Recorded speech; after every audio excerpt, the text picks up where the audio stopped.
abertura? Não faço. A partir de agora, nós estamos gravando. Essa é a reunião da primeira terça-feira do mês.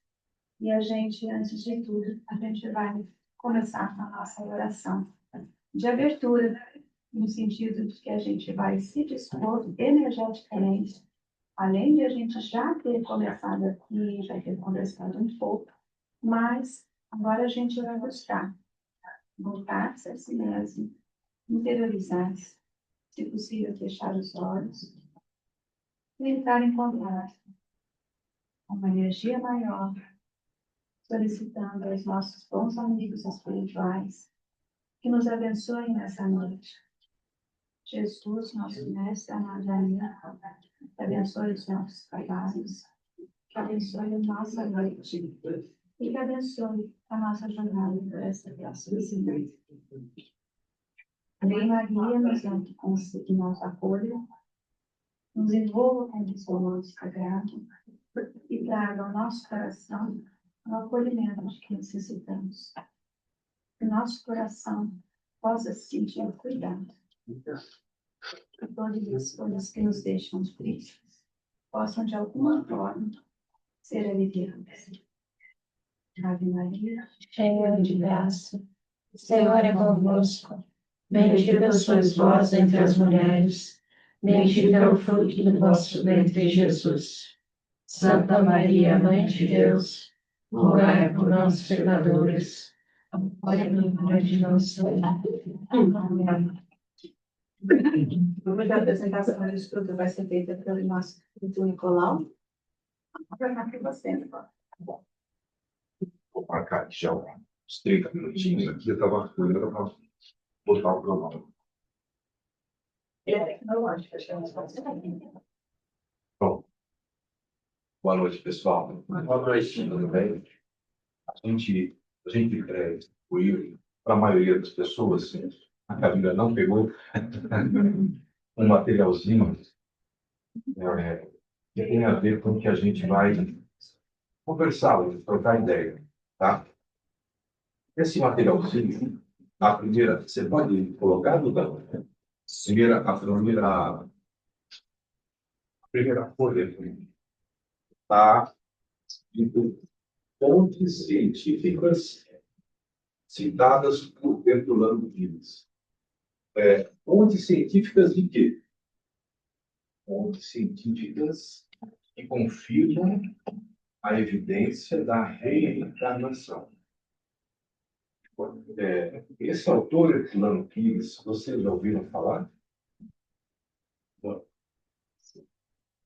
Ele é conhecido como, a Yara já ouviu falar, né? Ele é conhecido como um filósofo do espiritismo.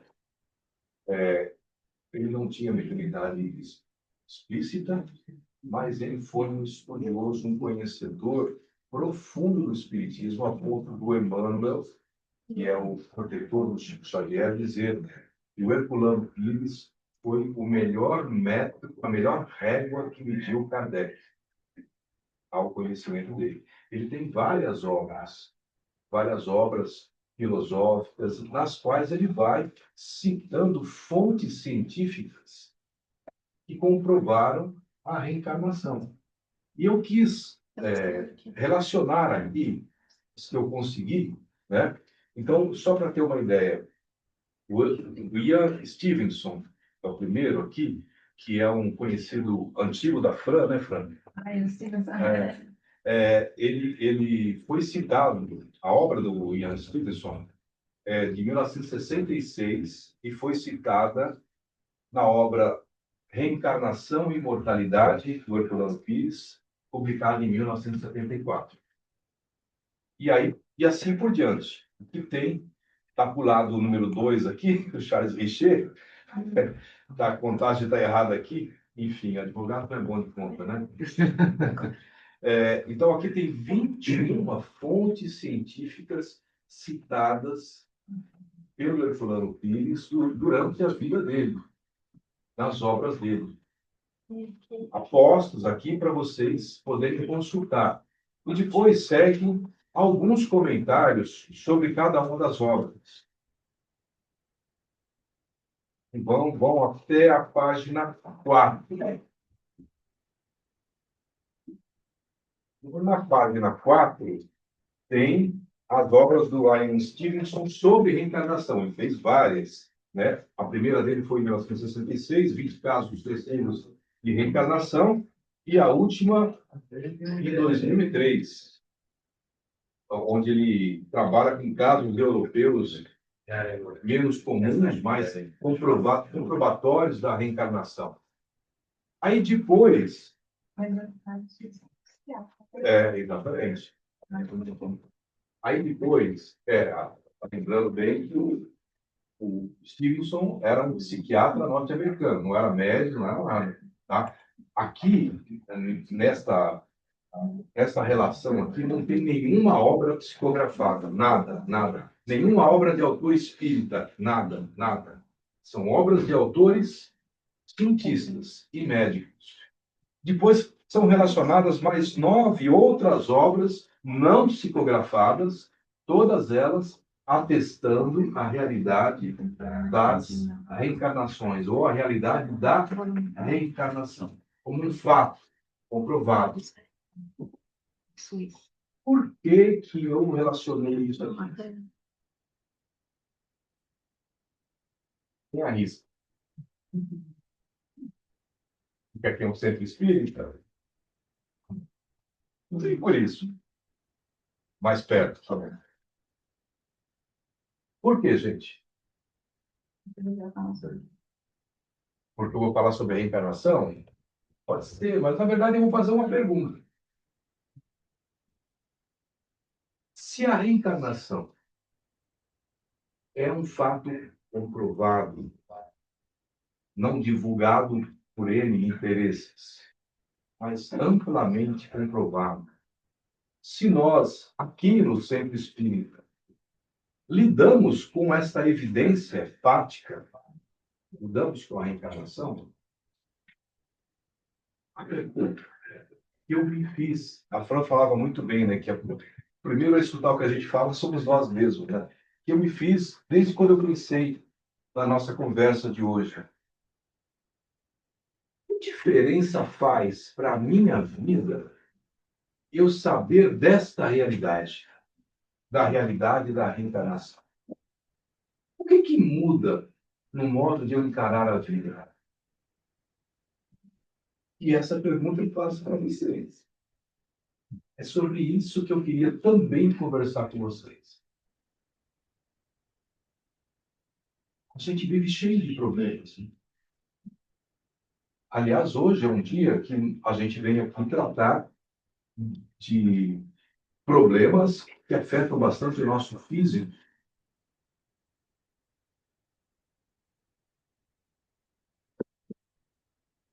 Que diferença faz agora eu encarar esses problemas se eu sei que o que é uma passagem? Se eu sei que já tive muitas reencarnações e terei outras tantas. Faz diferença? Será, gente? Como que seria essa diferença?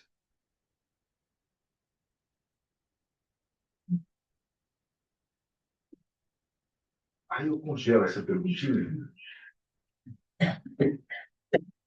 para fazer o seguinte. Na semana passada, nós fizemos o Evangelho do Lagos. Lembram? Quem estava aqui?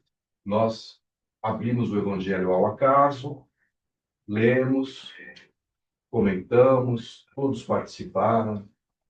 E agora eu queria fazer o mesmo, só que eu já trouxe uma lição que saiu do meu Evangelho de casa de domingo, que está na outra página, aqui. Para facilitar para vocês, não ficar correndo Evangelho para lá, Evangelho para cá, eu trouxe impressa. É a lição do capítulo 19 do Evangelho segundo o Espiritismo, o item 12, que fala da fé humana e da fé divina. E eu quero fazer uma proposta para vocês. Para a gente conversar a respeito desta lição, que eu vou ler agora, eu vou pedir para a Fran ler, que lê muito melhor que eu. Tá bom, vai eu leio. Vai.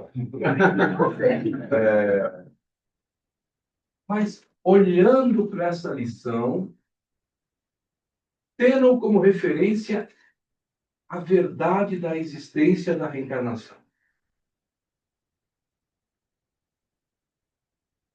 Vamos lá? Então, vamos lá. Fé humana e divina. A fé humana e divina. Essa é uma lição psicografada. O espírito que deu essa mensagem se identificou como, está embaixo aqui, um espírito protetor. Ela foi psicografada em Paris em 1863. Então, começa assim. No homem, a fé é o sentimento inato de seus destinos futuros. Olha isso. Ou seja, está dizendo que o homem já nasce com esse sentimento de que terá destinos futuros. Opa, isso lembra alguma coisa? Reencarnação. Essa lição saiu no domingo para mim. Aliás, as duas, a outra também. Continua. É a consciência que ele, o homem, tem das faculdades imensas depositadas em germe no seu íntimo. A princípio, em estado latente, e que lhe cumpre fazer que desabrochem e cresçam pela ação da sua vontade. Continuando. Até o presente, a fé não foi compreendida senão pelo lado religioso, porque o Cristo a exalçou como poderosa alavanca e porque o tem considerado Cristo apenas como chefe de uma religião. Entretanto, o Cristo, que operou milagres materiais, mostrou por esses milagres mesmos o que pode o homem quando tem fé, isto é, a vontade de querer e a certeza de que essa vontade pode obter satisfação. Também os apóstolos não operaram milagres seguindo-lhe o exemplo? Ora, que eram esses milagres, senão efeitos naturais, cujas causas os homens de então desconheciam, mas que hoje, em grande parte, se explicam e que, pelo estudo do espiritismo e do magnetismo, se tornarão completamente compreensíveis? Só vou fazer uma pausazinha aqui para lembrar que um dos 5 principais livros da doutrina espírita se chama A Gênese, os milagres e as predições segundo o Espiritismo, que mostra que os milagres não tem nada de sobrenatural, mas são resultado de outras leis naturais que nós normalmente desconhecemos. Mas vamos voltar aqui à nossa leitura. A fé é humana ou divina, conforme o homem aplica suas faculdades à satisfação das necessidades terrenas ou das suas aspirações celestiais e futuras. O homem de gênio, quer dizer, o homem inteligente, que se lança à realização de algum grande empreendimento, triunfa se tem fé, porque sente em si que pode e há de chegar ao fim colimado, ao fim desejado, certeza que lhe faculta imensa força. O homem de bem, e crente em seu futuro celeste, deseja encher de belas e nobres ações a sua existência, aure na sua fé a certeza da felicidade que o espera, a força necessária, e ainda aí se operam milagres de caridade, de devotamento e de abnegação.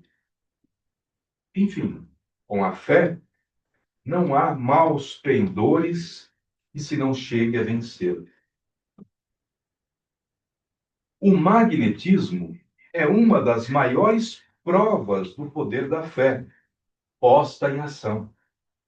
É pela fé que ele cura e produz esses fenômenos singulares, qualificados outrora de milagres. Hoje nós vamos ver em muito aqui a aplicação do magnetismo, dos protetores e dos médiuns no perispírito de cada um de vocês. Encerra agora o espírito protetor dizendo: repito, fé é humana e divina. Se todos os encarnados se achassem bem persuadidos da força que em si trazem, e se quisessem pôr a vontade a serviço dessa força, seriam capazes de realizar o que até hoje eles chamaram prodígios, e que, no entanto, não passa de um desenvolvimento das faculdades humanas. O que vocês acharam dessa lição? Como é que a gente poderia interpretar essa lição à luz da realidade da reencarnação? Fala, Camilinha. Sim, o que eu posso dizer? Só um pouquinho. Aí eu Então, assim, o que eu posso dizer é assim, que durante muito tempo, aqui, eu acho que fica a certeza, assim, de que tem algo mais. Por exemplo, para mim, eu busco esse algo mais, porque às vezes eu titubeio na fé. Então, eu busco esse algo mais, essa certeza, e isso me faz querer melhorar, ser melhor, buscar pelo menos, porque eu erro, caio, peco, faço todas as coisas que talvez não deveria. Mas sou humana também. Mas eu acho que isso faz a comissão humana, que é natural, que a gente vai errar, que a gente vai cair algumas vezes, mas também a certeza de que a gente sempre vai ter uma oportunidade de melhorar. Né? Cada vez que a gente está aqui, tanto na vida, cada dia que a gente acorda, cada minuto, a gente tem a possibilidade de ser alguém melhor, de fazer escolhas melhores, né? Então, e acho que o que a gente passa fica como uma grande bagagem, né, inconsciente, ou talvez até conscientes, nos fazem aprender e seguir, né? Eu acho que basicamente é isso. Eu penso. Claro, claro, claro.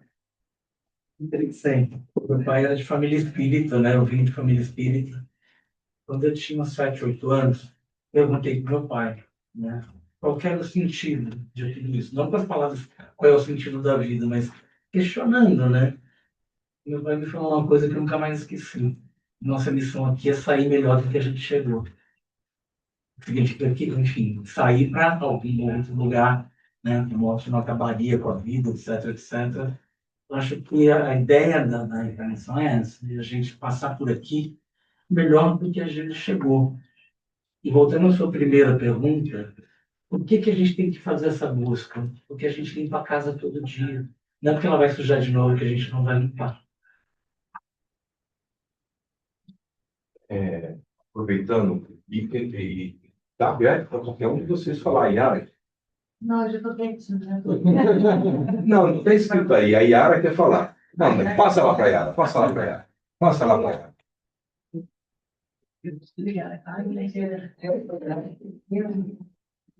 Ó, eu vou te ajudar. Acho que tá dando para ouvir, ó. Tá. Eu estou ouvindo a minha voz lá na televisão de fora. Vou falar mais alto. Será que foi fácil de nós reencarnarmos? Não. Será que foi por acaso que a gente reencarnou? Será que houve alguma preparação no plano espiritual certeza. para a nossa reencarnação? Com certeza. E essa preparação teve também que esperar outras pessoas reencarnarem para nós podermos encontrar com elas? Teve que esperar eventos estarem programados para acontecer, para isso, de alguma maneira, se encaixar naquilo que for necessário para nós? Parte daí, Yara. Desculpa, hoje eu tô meio. Sabe quando você. Não, eu tô meio vazio mesmo. Mas nada demais. Não sei, assim, a fé, falando da fé e da. Nossa, não tô entendendo ainda. É humano e a fé divina. A fé humana e a fé divina. Eu posso pensar em razão, fé em razão, uma fé raciocinada, Claro. e uma. Para a gente não ficar só na divindade, Sim, Kardec sempre pregou lógica. que a fé verdadeira é somente aquela que pode encarar a razão face a face, frente a frente, em todas as épocas da humanidade. Sim, É, então, eu acho que é mais ou menos isso, né, que a gente tem que encarar todas as... Nossa, muito vazio hoje. Mas eu vou aproveitar o desafio. Mas, assim, a gente tem que encarar todas as situações das nossas evoluções, não somente está faltando a palavra certa, nativa, talvez, mas que a gente tem que racionalizar. A gente não pode viver sempre da razão. A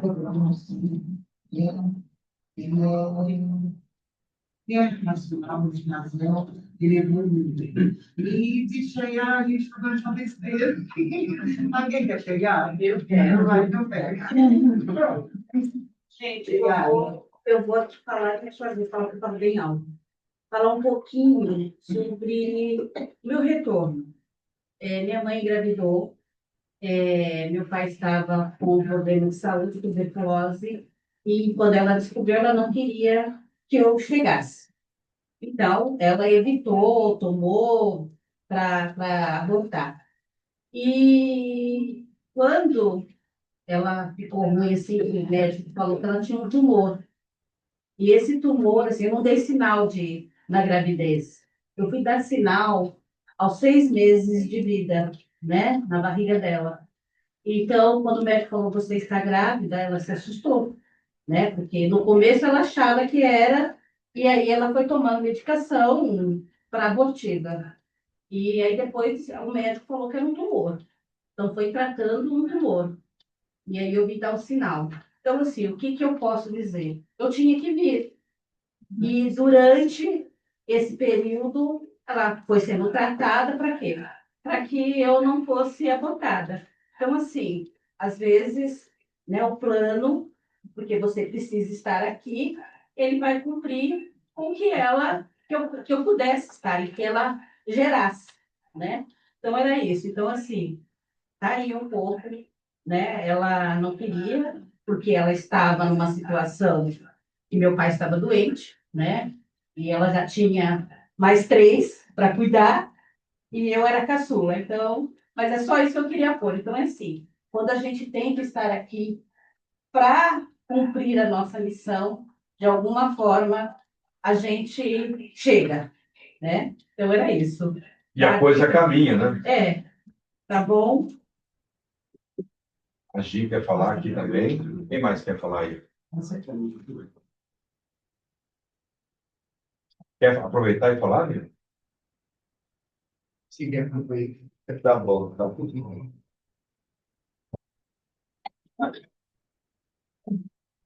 E só voltando para a questão da fé, eu vejo muito a questão da fé, e quando a gente fala de fé raciocinada, é uma questão também de como que a gente pensa. Eu sempre me lembro daquela figura que se usa do copo com água até a metade. Para muita gente está meio cheio, para outros está meio vazio.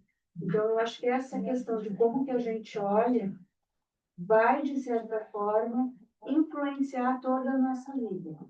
E todo mundo tem problema, todo mundo tem situações que precisa pensar, poxa, por que isso está acontecendo, qual o propósito disso. E aí, dentro dessa perspectiva, quando a gente olha, não, eu acho que tem um propósito, fica mais leve. Se a gente achar que é castigo, que não é causa e consequência, fica um pouco mais difícil, mas é uma decisão nossa.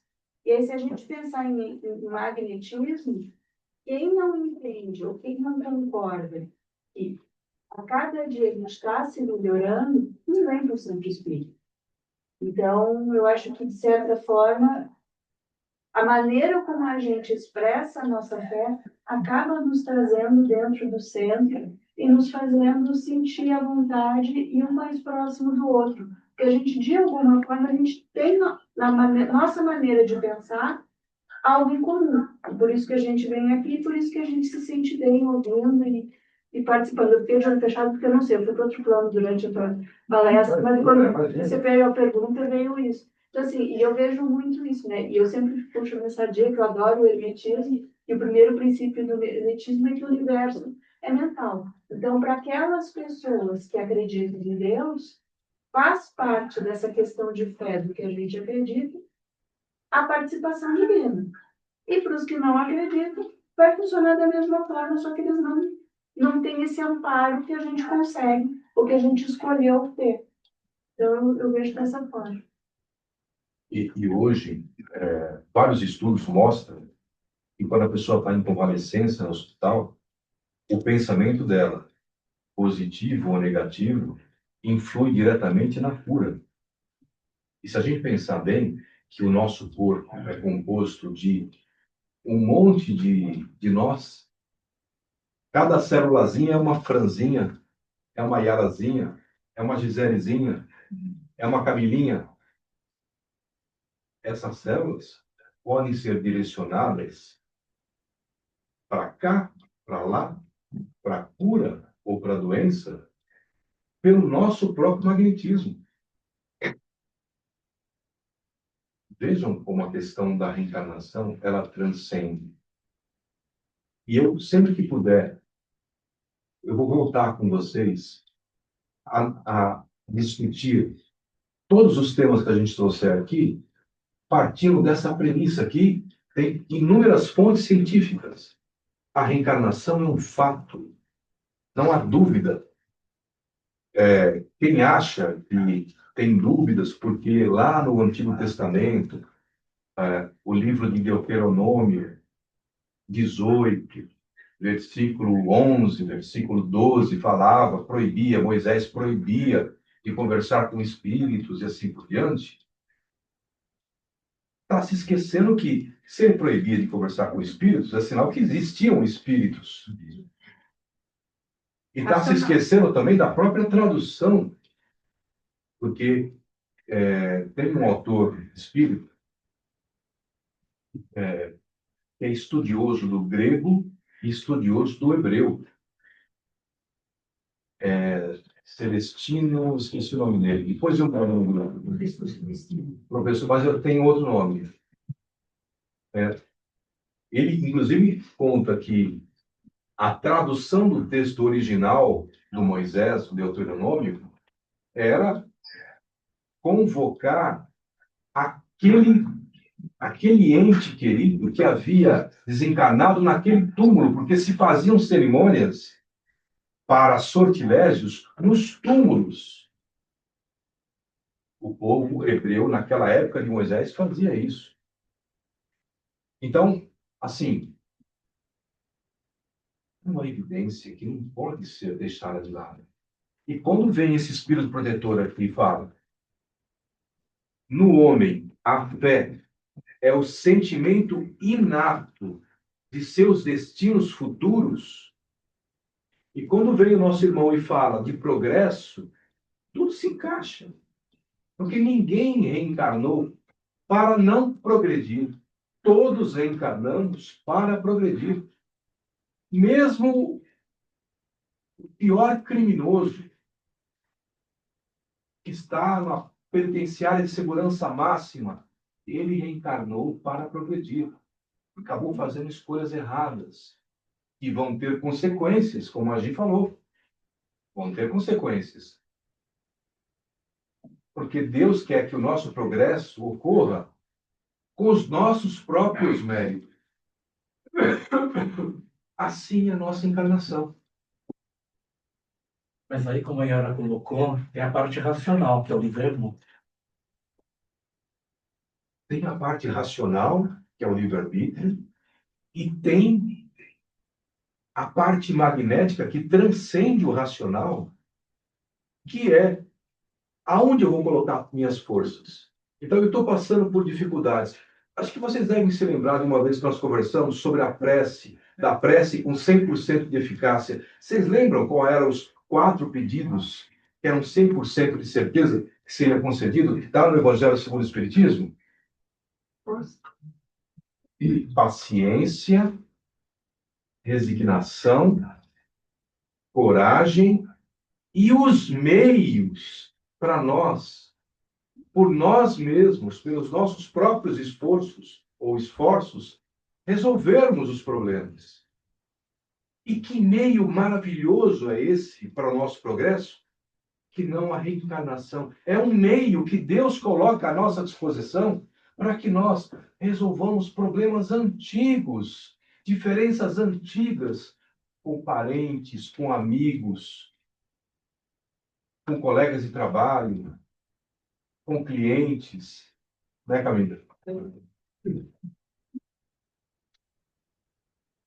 Ora, o meio está aí. Então, vamos pedir coragem a Deus para que a gente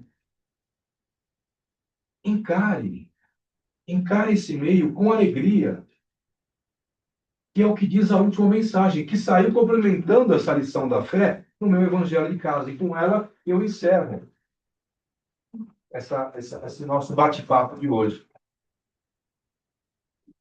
Essa mensagem é do livro Palavras de Vida Eterna, fotografada por Emmanuel. Acabou de tocar o relógio aqui, ó. A mensagem diz assim: confiemos alegremente. E começa com uma fala de Paulo, do apóstolo Paulo, aos Tessalonicenses. Dizia ele: regozijai-vos sempre. Lembra-te das mercês que o Senhor te concede pelos braços do tempo e espalha gratidão e alegria onde estiveres. Repara as forças da natureza a emergirem serenas de todos os cataclismos. Corre a fonte, cantando pelo crivo do charco. Sussurra a brisa, melodias de confiança após a ventania destruidora. A árvore multiplica flores e frutos além da poda. Multidões de estrelas rutilam sobre as trevas da noite. E cada manhã, ainda mesmo que os homens se tenham valido da sombra para enxovalhar a terra com o sangue do crime, volve o sol em luminoso silêncio, acalentando homens e vermes, montes e furnas. Ainda mesmo que o mal te golpeie transitoriamente o coração, recorda os bens que te compõem a riqueza da saúde e da esperança, do trabalho e do amor, e rejubila-te, buscando a frente. Tédio é deserção, pessimismo é veneno. Encara os obstáculos de ânimo firme e estampa o otimismo em tua alma, para que não fujas aos teus próprios compromissos perante a vida, perante a reencarnação. Serenidade em nós é segurança nos outros. O sorriso da paz é arco-íris no céu do teu semblante. Regozijai-vos sempre, diz-nos o apóstolo Paulo. E acrescentamos: rejubilemo-nos em tudo com a vontade de Deus, porque a vontade de Deus significa bondade. Pode levar isso aqui para casa, tá, gente? Valeu, valeu. Vamos fazer a nossa oração de encerramento. Vamos diminuir a luz. Aí, Camilinha, por favor, pode acender a outra. Aí, vamos deixar as águas à mão, para que elas sejam frutificadas também com o nosso melhor sentido. E vamos rogar a Deus. Ó Pai de infinita bondade, nós só temos palavras de gratidão.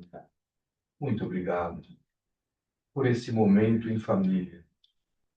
Muito obrigado por nos permitir nos aproximarmos mais dos vossos emissários, tão abnegados, todos aqui presentes. Que esse sentimento, que esses pensamentos de amor possam ser levados a todos que necessitam, a todos que estão em guerra, a todos que sofrem as consequências da guerra nesse mundo, com mais de 30 conflitos armados acontecendo ao mesmo tempo em diversos lugares. Que esse nosso sentimento também vá para todos os desabrigados que vivem em situação de rua, para todos os doentes que estão tantas vezes sem esperanças no leito de um hospital. Iluminai cada coração que passa por provação. Iluminai nosso trabalho, nossa família, nossos amigos e também nossos inimigos. E que o vosso amor, Pai, permita que possamos, ainda por uma misericórdia maior, recebermos nessa noite e darmos também a nós, para que todos possam receber com bom ânimo, com bom fluido, e todos aqui presentes. O manto de amor da nossa Mãe Maria nos abrigue, nos aguardai, nos conforte. Ave Maria, cheia de graça, o Senhor é convosco. Bendita sois vós entre as mulheres, bendito é o fruto do vosso ventre, Jesus. Santa Maria, Mãe de Deus, rogai por nós, pecadores, agora e na hora de nossa morte.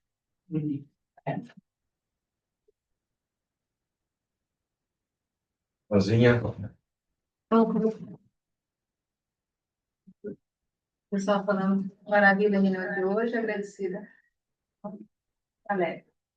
Bem, vamos encerrar então a procissão da Casa da Virgem pela noite. Que todos tenhamos uma boa semana.